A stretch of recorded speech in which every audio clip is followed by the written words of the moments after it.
सब कोई ड्राइवर होंगे और चाहे मोटरसाइकिल चलाने वाला या फोर व्हीलर चलाने वाला, यानी लमसम करीब करीब ड्राइवर भाई हम लोग होंगे जो टेम्पू चलाते हैं, टोटो चलाते हैं। तो उन ड्राइवरों के लिए हम एगो यूट्यूब पर और गाना गाए हैं, जौना गाना के हमारे मास्टर इशारा करत हो। कैसे मास्टर?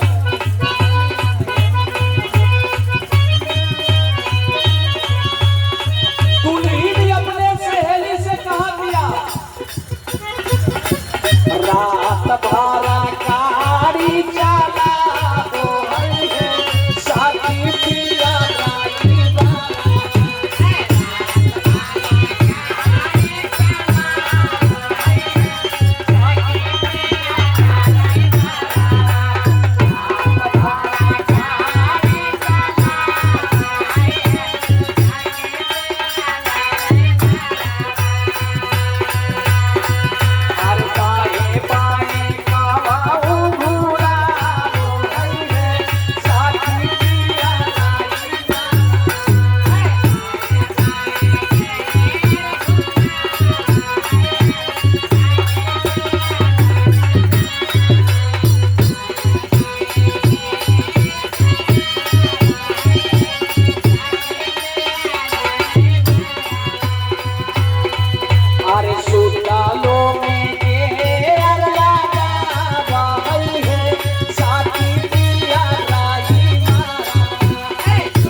नहीं ना।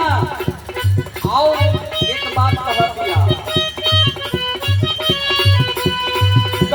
कि हमार दुल्हा बहुत बढ़िया हुआ, ड्राइवर हुआ।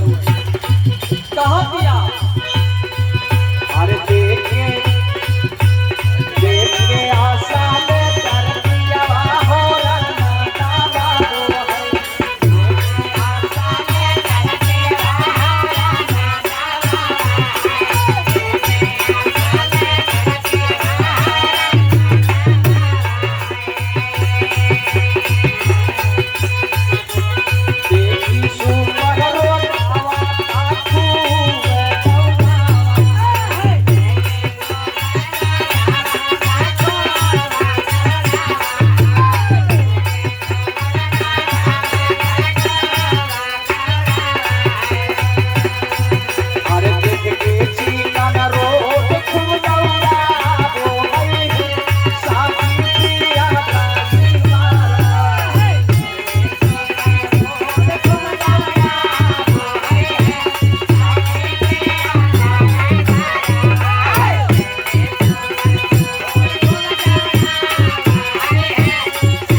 अरे लोट के